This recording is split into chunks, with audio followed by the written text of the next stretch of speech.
모두의 진실을 들여다보고 시청자의 진심에 귀 기울이는 시간이죠. YTN 뉴스 FM 열린 라디오 YTN 시작합니다. 안녕하세요. 저는 아나운서 최희입니다. 대선이 이제 며칠 남지 않았습니다. 대선 후보 토론회도 마무리가 되고 후보들의 선거 유세를 지켜보면서 소중한 한 표를 어떻게 행사할지 많이들 고민하고 계실 텐데요. 각 후보들의 네거티브 정쟁 모습도 많이 보이지만 무엇보다 중요한 건 어떤 후보가 어떤 정책들로 대한민국을 이끌어갈지 정책 공약들로 평가하고 결정해야 하는 것일 텐데요. 새로운 대통령이 선출되면 대한민국이 어떤 나라가 되었으면 좋겠는지도 마음속에 잘 생각해 보시고 소중한 한 표 행사하시기 바랍니다. 오늘은 대선을 앞두고 각종 공약들을 점검해보는 시간 준비했는데요. 열린 라디오의 문을 여는 첫 번째 코너죠. 미디어 비평에서는 각 후보들의 언론 미디어 공약들 점검해보고요. 뉴미디어 트렌드에서는 문화평론가와 함께 K-콘텐츠, K-문화의 대성을 더 넓게 펼쳐나갈 수 있는 문화예술 분야의 공약들을 점검해보겠습니다. 열린 라디오 YTN 지금 시작합니다.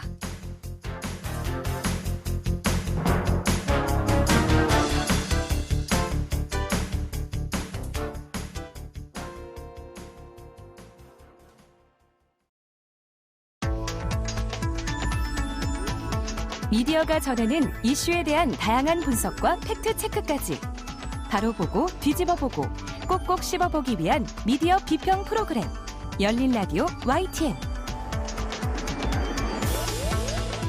한 주간 뉴스를 꼭꼭 씹어보는 시간 미디어 비평입니다. 오늘은 김원경 뭉클미디어 인권연구소장과 전화 연결돼 있습니다. 안녕하세요. 네, 안녕하세요. 네. 다음 주 화요일 6월 3일이 대통령 선거일입니다. 그래서 오늘 미디어 비평에서는 각 대선 주자의 미디어 정책을 비교 분석해보는 시간을 가져보고자 합니다. 소장님, 먼저 이전에는 우리가 언론 정책이라는 표현을 많이 했는데 요즘은 다들 미디어 정책이라고 하더라고요. 네. 이게 미디어가 워낙 다양하게 변화하기 때문이겠죠? 그렇죠. 미디어가 정말 많이 변했습니다. 이전에는 우리가 국가의 커뮤니케이션 정책을 얘기할 때 주로 신문 방송 같은 전통적인 뉴스 전달 매체를 중심으로 고민을 해서 말 표현도 언론 정책이라고 많이 했잖아요. 그런데 지금은 그런 전통적인 언론만이 아니라 그런 전통적 언론으로만 정보를 전달하는 시대가 이제 지나버린 거죠. 네. 말씀하신 대로 미디어 환경의 다변화로 유튜브, 인스타그램, 팟캐스트, 틱톡, 블로그 이런 디지털 플랫폼이 정보 유통의 중심이 되었다고 해도 과언이 아닙니다. 맞아요. 따라서 기존 뉴스 제작 보도기관만을 지칭하는 언론 정책에서 더 나아가서 정보 전달 수단 전반을 포괄하는 미디어 정책을 내놓아야 한다라는 그런 상황이 된 것이죠. 그런데 그렇다고 해서 기존의 언론 정책이라고 했던 부분이 영향력이 매우 축소되었다거나 필요 없다거나 그런 것은 아니라고 봅니다. 공영방송의 독립성과 공영성 강화 등 기존의 언론 정책들은 그 나름대로 많이 개혁되고 개선되어야 하고요. 네. 외국의 넷플릭스나 한국의 티빙 같은 이 OTT와 관련된 정책이나 유튜브, 페이스북 등 플랫폼 관련 정책들 그리고 광고 시장도 이제 디지털 광고가 많아져서 그 디지털 광고 시장의 공정성 문제, 인공지능을 활용한 콘텐츠 생산 내에서 벌어지는 여러 가지 문제들, 청소년 유해 콘텐츠 문제들, 그리고 개인정보 보호와 알고리즘 투명성 요구 등 굉장히 미디어 관련돼서 정책으로 내놔야 될 것들이 많아진 그런 상황입니다. 그러네요. 미디어 영역이 과거보다 훨씬 더 커진 만큼 챙겨야 할 부분들이 더 복잡하고 많아진 것 같습니다. 네. 그렇다면 현재 우리 대선 주자들의 미디어 정책이 뭐가 있는지 한번 살펴봐 주실까요? 네, 지난 28일에 미디어오늘에서 금준경 박서영 기자의 대선 공약 누구를 선택하시겠습니까? 라는 보도를 통해서 미디어 정책이 좀 일목요연하게 정리가 되어 있었습니다. 그래서 지금부터 말씀드리는 내용은 그 보도를 중심으로 또 다른 보도에서 나온 내용들을 추가해서 정리를 해봤습니다. 먼저 기호 1번 더불어민주당 이재명 후보의 미디어 공약부터 보겠는데요. 언론 정책 하면 가장 먼저 떠오르는 것이 사실은 공영방송에 대한 정책이잖아요. 네. 이것에 대해서 이재명 후보는 법제 정비와 방송의 보도 제작 편성의 자유 자율성 보장을 제시를 했습니다. 법제정부의 경우에는 윤석열 정부 때 연달아 거부권이 행사된 바 있는 공영방송 지배구조 개선을 시사하는 것 같은데요. 현재 민주당 차원에서 공영방송 지배구조 개선안을 논의하고 있습니다. 그런데 논의되는 안은 KBS 이사 15명 중에서 7명, MBC 대주주인 방송문화진흥회와 EBS 이사 13명 중 6명을 국회가 추천하겠다라는 안이 나와 있습니다. 근데 이것은요, 윤석열 정부에서 국회 본회의를 통과한 바 있던 그 법안에서는 총 이사 21명 중 5명이 국회 추천 몫으로 그렇게 되어 있었거든요.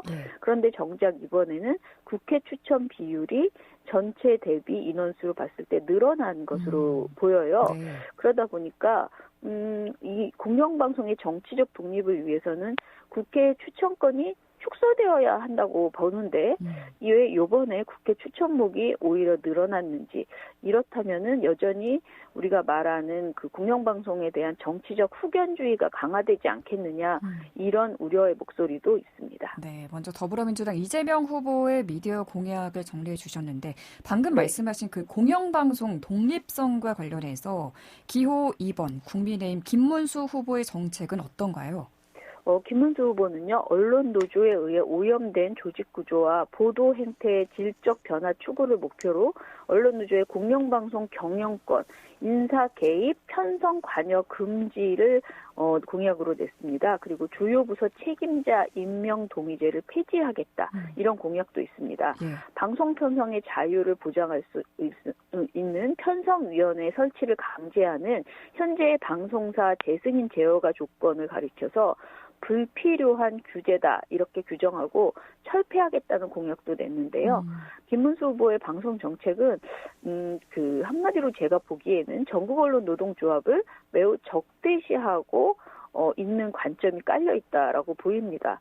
특히 MBC, KBS의 노동조합이 힘이 세다, 그것이 경영진에 대한 일종의 갑질이다, 이런 프레임을 가지고 있는 것으로 보이는데요. 김문수 후보가 폐지하겠다고 하는 주요 부서 책임자 임명 동의제나 편성위원회 설치는 공정한 방송을 위한 노동자의 목소리를 위에서 반드시 필요하다고 판단해서 노사가 합의했던 제도이고요. 또 방송사 재승인 제어가 조건으로까지 이런 내용이 특히 편성위원회 설치는 포함이 된 것이거든요. 이런 모든 것을 모두 불필요한 규제다라는 라고 그렇게 보는 인식은 좀 아쉽다라고 생각이 들고요. 공영방송이든 사형방송이든 시청자와 일하는 사람이 아닌 경영진 마음대로 할 수 있게 하는 것이 선이다라고 보는 것 같아서요. 공공성 측면에서는 조금 실망스러웠습니다. 다른 대선 주자들의 미디어 공약도 살펴봐 주실까요? 미디어오늘 보도에 따르면요, 양당의 대선 후보는 미디어 분야를 K-콘텐츠 동력으로 전제하고 있고요. 기획, 제작, 유통 과정에서 지원을 확대하겠다라는 공약을 공통적으로 제시하고 있습니다. 그러니까 두 당이 국민의힘과 민주당 모두 K-콘텐츠를 굉장히 중요하게 보고 있고 지원하겠다라는 공약을 내고 있어요. 그런데 개혁신당 이준석 후보는 전 분야의 공약이 다소 구체적이지 않다라는 지적을 받고 있고요. 특히 방송 광고 규제 완화 공약을 제시해서 산업에 치중하고 있는 것 아니냐, 이런 모습을 보입니다. 반면에 민주노동당의 권영국 후보의 공약은 산업적인 진흥이 아니고요. 거대 사업자를 견제하고 창작자를 보호하는 데 방점이 찍혀 있습니다. 권영국 후보는 콘텐츠 산업 부분에서 원하청 간 공정거래 환경 조성과 대형 콘텐츠 기업, 방송, 플랫폼 등 독점과 불공정 거래를 규제하겠다라는 공약을 내놨습니다. 또 권영국 후보는 블랙리스트 특별법 제정, 조사위 설치, 검열 및 배제 관행 철폐 등을 제시하고요. 표준계약서 의무화 및 감독 강화를 공약으로 했습니다. 창작자를 위한 공약은 이재명 후보도 아까 제가 말씀드린 것처럼 몇 가지가 제시되어 있었습니다. 그렇지만 거래 관행 측면에서 횡포를 견제하는 방안은 권영국 후보가 조금 더 적극적으로 내놨다라고 볼 수 있습니다. 방송통신 심의 측면에서는 이재명, 김문수 후보가 심의 분야 축소 공약을 제시한 데 비해서 권영국 후보는 방송통신 심의위원회를 자율규제기구로 전환하겠다라고 못 박았다는 점에서도 차이가 있습니다. 네. 미디어 업계에서는 어떤 정책이 필요하다고 하는지 궁금합니다. 언론개혁 시민연대와 지역민주언론시민연합 네트워크가 이번 대선에서 정책들을 제시해 놓은 게 있는데요.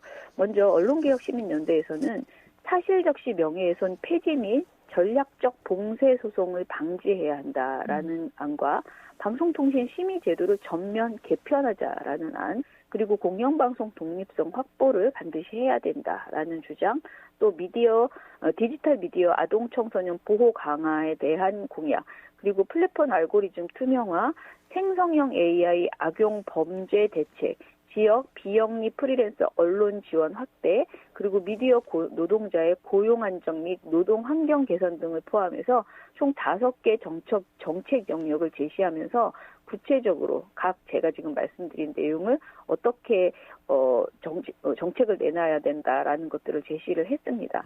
특히 언론연대는요, 미디어 산업이 광고 매출 감소와 인력 구조 조정으로 저널리즘 본연의 기능을 수행하기 어려운 상황이다라고, 사실 우리 모두가 공감하고 있는 현재 미디어 시장의 어려움을 이야기를 하면서요.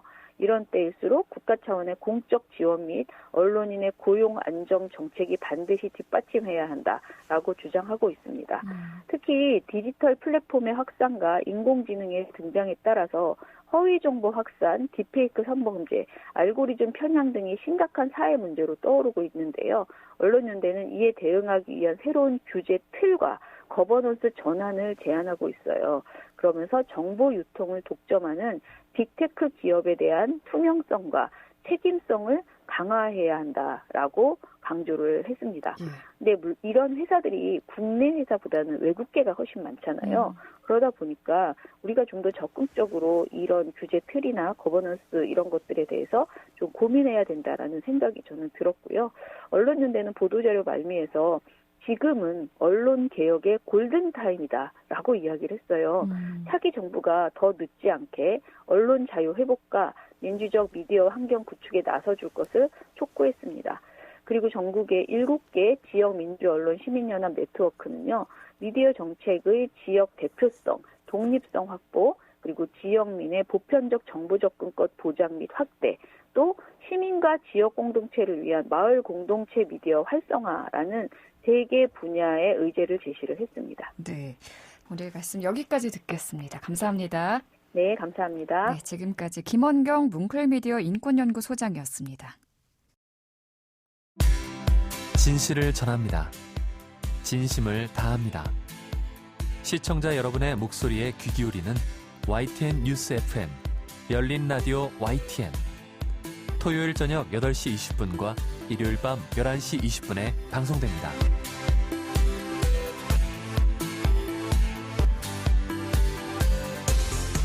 이번에는 YTN 라디오 프로그램들을 모니터링하고 평가해 보겠습니다. 오늘은 박채린 시청자 평가원과 전화 연결돼 있습니다. 안녕하세요. 네, 안녕하세요. 네, 이번 주에는 어떤 프로그램 모니터링 하셨나요? 네, 이번 주에는 매주 평일 오전 9시부터 10시까지 방송하는 조태연의 생생경제를 들었습니다. 네. 모니터링 기간은 5월 12일부터 5월 23일까지 총 2주간입니다. 네, 조태연의 생생경제 어떤 내용 먼저 짚어볼까요? 네, 먼저 롯데손해보험의 후순위채 콜옵션 행사 문제를 다룬 5월 13일 생생경제를 살펴보려고 하는데요. 보험사가 발행한 후순위채의 콜옵션 논란, 그리고 금융감독원의 제동이 금융시장에 어떤 의미를 갖는지를 전문가와 함께 다룬 방송이었습니다. 전문가의 설명을 통해서 후순위채와 콜옵션의 개념, 그리고 지급 여력 비율 등 핵심 개념과 쟁점을 비교적 쉽게 전달한 부분은 긍정적으로 평가할 수 있습니다. 네. 하지만 아쉬운 점도 발견할 수 있었는데요.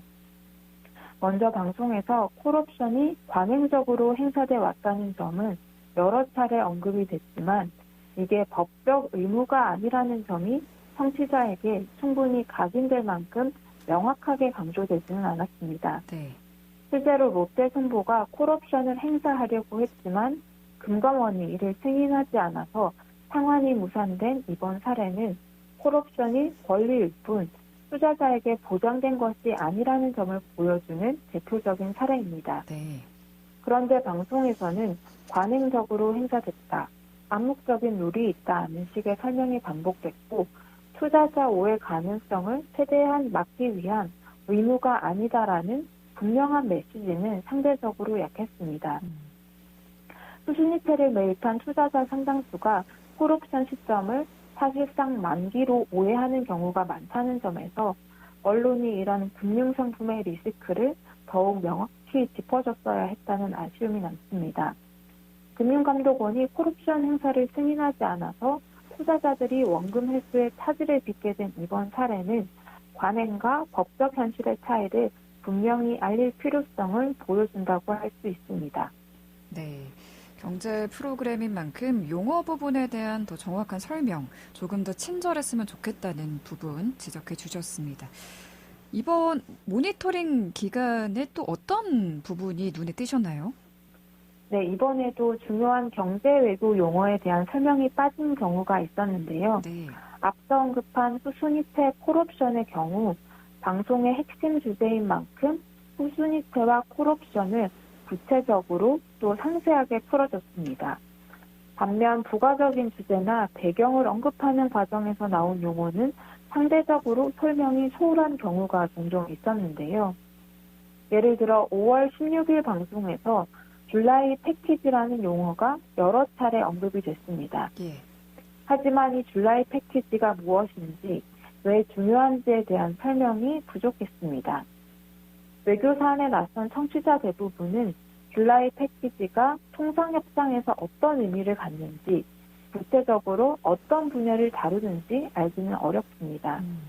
이날 방송에서는 줄라이 패키지의 네 가지 분야를 중점적으로 해서 논의를 할 거다 하는 식의 대화가 이어졌는데요. 네. 용어 해설이 없으니 정보 전달력이 떨어질 수밖에 없습니다. 이날 같은 코너에서 플라자 합의, 제2의 플라자 합의라는 표현도 반복적으로 등장했는데요.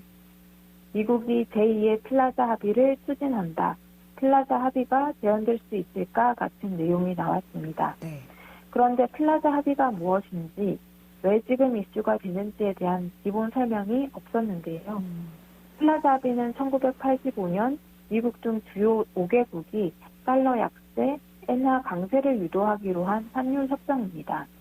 이 합의로 일본 경제가 장기 침체에 빠졌었습니다. 그런데 방송에서는 이 배경 설명 없이 플라자 합의라는 용어만 언급이 됐습니다. 네. 그런데 이날 방송과 달리 5월 13일 방송에서는 플라자 합의에 대해 비교적 자세히 설명한 바 있습니다.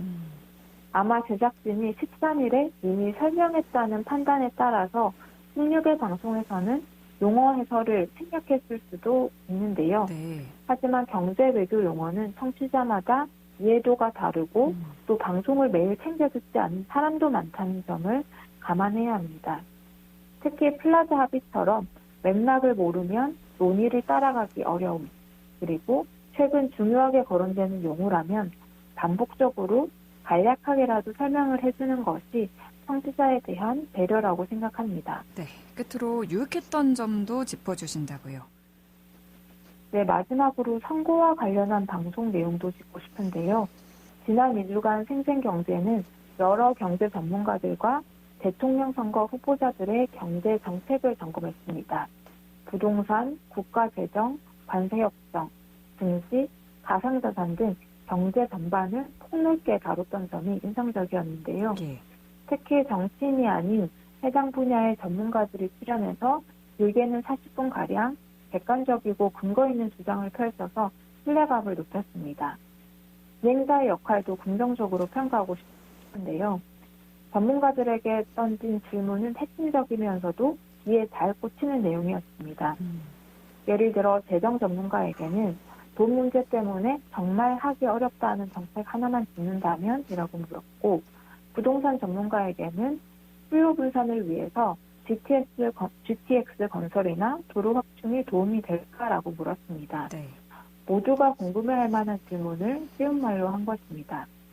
또 전문가가 다소 어렵게 설명하더라도 진행자가 쉽게 요약을 해줘서 이해가 쉬웠습니다. 저는 대통령 선거 TV 토론도 모두 시청했었는데요. 네. 후보자들의 토론보다 생생 경제가 유권자로서 판단하는 데 좀 더 도움이 됐습니다. 앞으로도 경제를 쉽고 친절하게 풀어주는 방송이 되길 기대하겠습니다. 네, 오늘도 말씀 잘 들었습니다. 고맙습니다. 네, 감사합니다. 네, 지금까지 박채린 시청자 평가원이었습니다.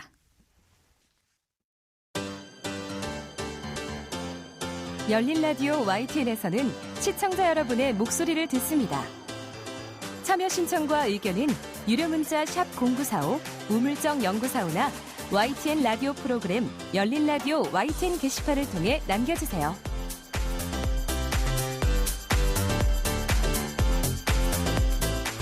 뉴미디어 트렌드 시간입니다. 오늘의 뉴미디어 트렌드 김원식 문화평론가와 직접 만나 이야기 나눠보겠습니다. 평론가님 안녕하세요. 네, 안녕하세요. 네, 이번 시간에는 우리가 대선을 앞두고 있는 만큼 문화 분야 이야기를 나눠볼 텐데요. 네.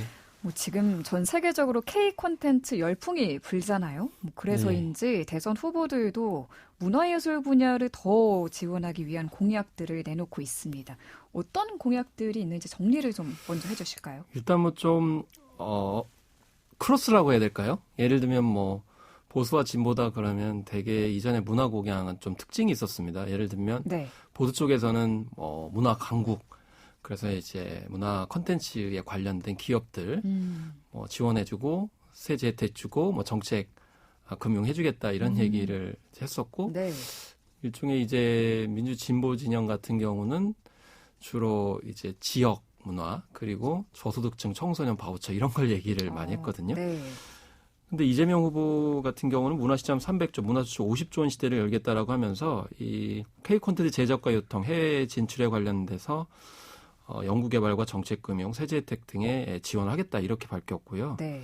또 문화 재정을 좀 늘리겠다. 그리고 창작자들을 위한 그런 지원책들도 이제 구체적으로 밝혔습니다. 김문수 후보 같은 경우에는 지역을 초점으로 두어가지고 뭐 네. 박물관, 미술관, 국공립 지역 분관을 확장하겠다. 그리고 저소득층과 청년층들을 위한 바우처를 이제 확장하겠다. 뭐 이런 것이 대체적인 골간이었고요. 네. 이준석 후보는 문화체육관광부를 문화부로 개편하겠다.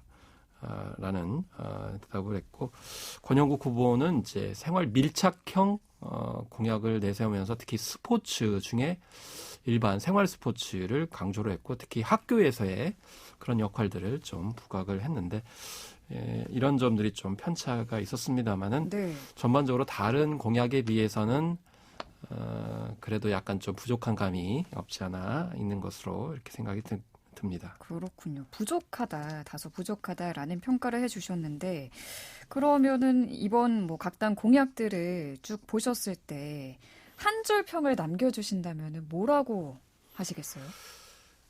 글쎄요, 되게 문화예술 공약을 보면은 되게 문화예술계에 있는 뭐 예술이라든지 종사자들을 겨냥해서 주로 그런 공약을 내세우는 경향이 있어요. 예를 들면 아까 콘텐츠 기업 쪽에 관련된 부분이라든지 기업 지원을 한다거나. 뭐 창작 관련되신 분들한테 뭐 지원해주겠다 이런 얘기를 하는데 네.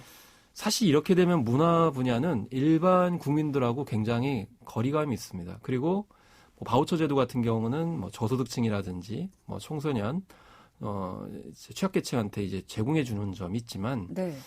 이거는 어떤 측면에서 바라봐야 되냐면 문화 소비자 관점으로 보는 거거든요. 그러니까 문화예술이라는 거는 특정 소수의 뭐 기업이나 예술인들한테 해당이 된다거나 아니면 일반 국민들은 소비자로서의 어떤 위치에 머물게 하는 거거든요. 근데 지금 전 국민적으로 문화예술에 대한 관심이 굉장히 많아요. 네.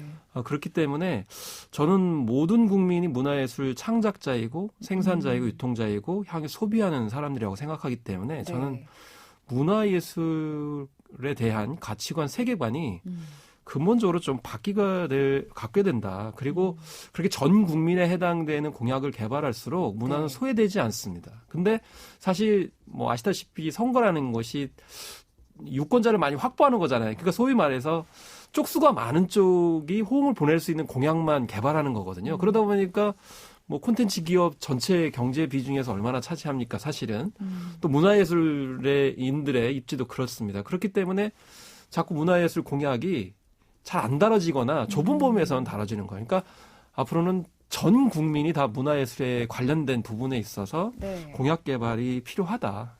문화의 주체가 국민이다. 이런 관심이 있어야 되고 그거의 토대로 뭐 문화예술인 창작 지원 사업이라든지 문화 기업이라든지 아니면 뭐 국공립 어떤 그런 기관의 신설 이런 것들이 논의돼야 된다고 생각합니다. 네, 어떤 방향으로의 공약이 있었으면 좋았겠다 하는 부분까지 같이 말씀해 주셨는데 사실 예를 들면 구체적으로 이런 거죠. 구체적으로 어떤 게 있을까요? 뭐 요즘에 제 주변에도 네. 그림을 그리는 분들이 굉장히 많아요. 근데 거기서 뭐 창작 지원금을 뭐 얼마를 달라 이런 거보다는 그림을 그리는 분들은 자기 작품을 전시하기를 원해요.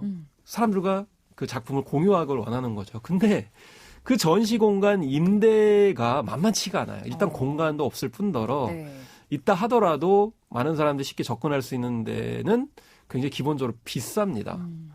그렇기 때문에 예술 창작인들이 반드시 뭐 돈을 많이 벌고 이런 거 이전에 작품을 통해서 자기를 가치를 찾고 네. 또 이제 존재감을 공유하고자 하는 거기 때문에 그런 관점에서 예를 들면 국민들이 그림 전시할 수 있는 공간 대여권, 뭐 책을 한 권 출간을 누구나 할 수 있는 비용권, 뭐 이건 그림이나 책뿐만이 아니고 애니메이션이나 단편 영화도 뭐 누구나 창작해서 이렇게 공유할 수 있는 자리 마련할 수 있는 곳 이런 것들이 좀 전반적으로 있었으면 좋겠다. 그리고 네. 요즘에 문화예술 동호회 활동 많이 하시거든요.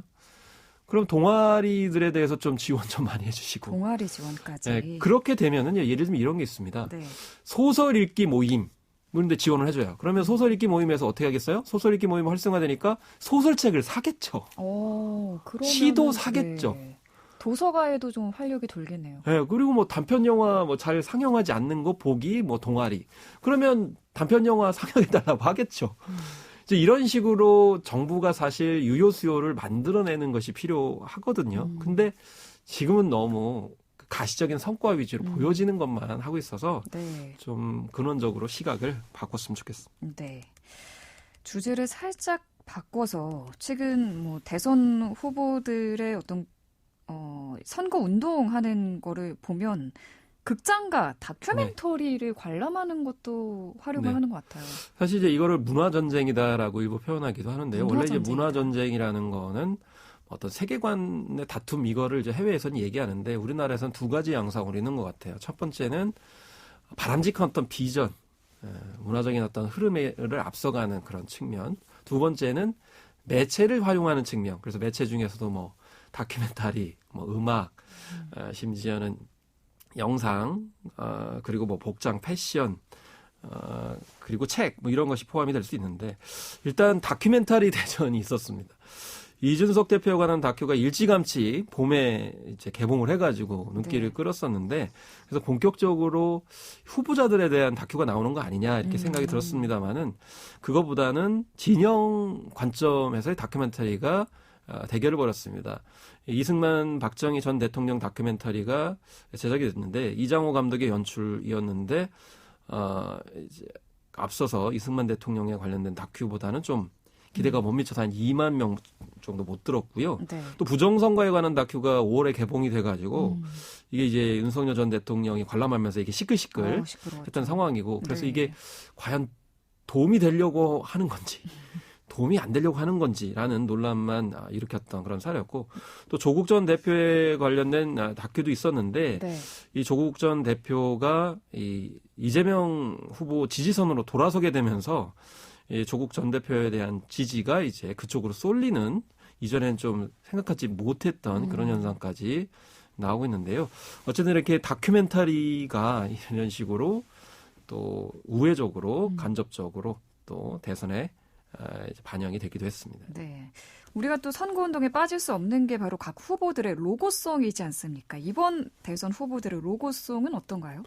네, 그래서 이재명 후보 같은 경우는 로고송 18곡을 활용을 해가지고 좀 많습니다. 그래서 많네요. 익숙한 젊은이들, 뭐 익숙한 젊은이들의 노래들까지 다 포함했는데 과거에 좀 트로트 위주였던 것 같은데 최근에는 좀 트렌드가 바뀐 것 네, 같아요. 좀 바뀌었어요. 워낙 이제 트렌드도 있는 데다가 이제 유권 자청을 좀 확장을 해야 되니까 뭐 인기가 높은 애니메이션 원피스의 오프닝 곡인 우리의 꿈 이게 등장하기도 했고 네.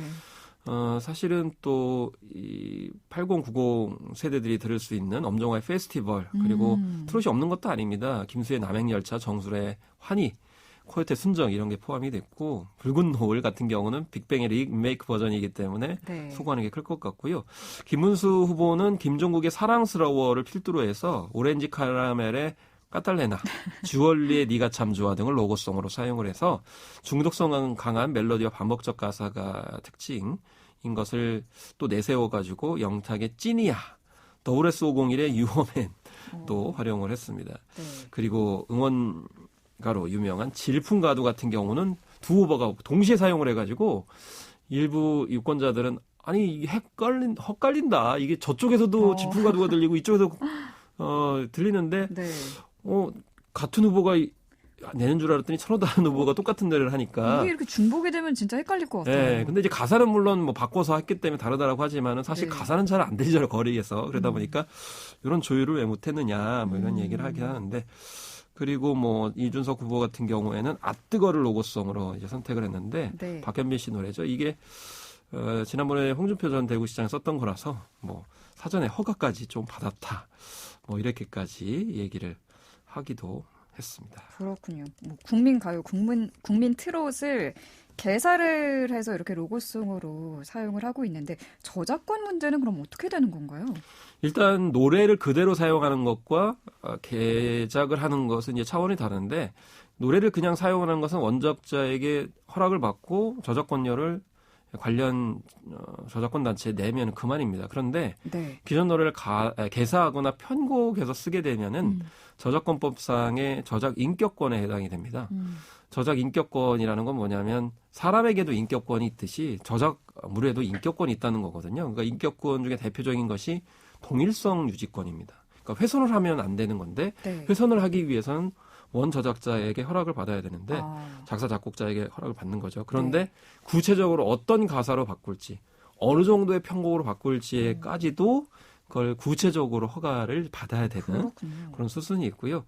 대통령 선거에 쓰는 노래의 곡은 사용료는 한 200만 원 정도여서 가장 비싼 축에 속하는데 곡당 분들, 사용료가 200만 원? 예, 근데 어떤 분은 그러시더라고요. 200만 원 저렴한 거 아닌가요? 그래서 그거는 각자 입장에 따라서 다른 관점인 있겠죠. 것 같고 네. 또 이번에 블랙핑크, 로제와 브루노 마스의 아파트 같은 경우는 가장 많이 쓰일 것으로 생각했어요. 근데 쓰이지 못하고 윤수일 씨의 원래 아파트 곡이 이제 사용이 됐습니다. 그 이유는 저작권 단체의 로제 씨가 탈퇴했고요.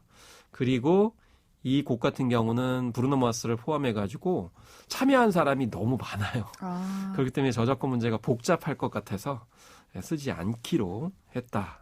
그리고 외국인들한테 허락을 받는 것도 힘들다. 뭐 이런 점들이 작용했습니다. 끝으로 차기 정부가 문화예술 정책을 펼쳐나갈 때 가장 놓치지 말아야 할 가치나 철학이 있다면 무엇이라고 생각하시는지 마무리 말씀으로 부탁드립니다. 일단 현실적으로 제 생각에는 문화예술 예산은 부족합니다. 그리고 이번에 각 후보들이 문화예술 공약을 했습니다마는 과연 예산을 어떻게 확보할지에 대한 구체성이 떨어지기 때문에 그간 대선에서 모두 다 문화예술 예산을 확보한다고 했습니다만 지켜진 적이 없습니다. 그러면 현재 있는 문화예술 예산을 가지고 적재적소에 잘 써야 되는데 중요한 건 문화예술 정책에 있어서도 미래 세대를 위해서 특히 젊은 작가들에 대한 지원이 굉장히 중요합니다. 왜냐하면 문화예술의 뜻을 두고 젊은 20대에 뛰어들다가 그 현실이 너무 힘들기 때문에 중도에 포기하는 그런 친구들이 되게 많고 또 고통도 많이 당하고 있거든요. 그렇기 때문에 이번에 이 칸 영화제에 우리 감독들이 보이지 않았어요. 그만큼 언제적 봉준호, 박찬욱, 홍상수 감독이냐 이런 자조적인 얘기가 나왔거든요. 그 말씀은 뭐냐면 세대 계승에 실패한 거죠. 일본 같은 경우는 1970년대 중후반 감독들이 7명이나 진출을 했습니다. 그래서 우리가 K 콘텐츠에서 좀 너무 자만하고 있었던 것은 아닌지 미래 세대에 대한 집중적인 투자 그걸 해줬으면 좋겠습니다. 미래 세대 젊은 작가들을 위한 지원의 필요성을 강조해 주셨습니다. 오늘 말씀 여기까지 듣겠습니다. 감사합니다. 네, 감사합니다. 지금까지 김원식 문화평론가와 함께했습니다. 열린 라디오 YTN 오늘 순서 여기서 마무리합니다. 저희 프로그램은 YTN 라디오 홈페이지와 유튜버 팟빵을 통해서도 다시 들으실 수 있습니다. 오늘 끝곡은 에어 서플라이의 Making Love Out of Nothing at All 준비했습니다. 저는 다음 주 이 시간에 다시 돌아오겠습니다. 아나운서 최유였습니다. 고맙습니다.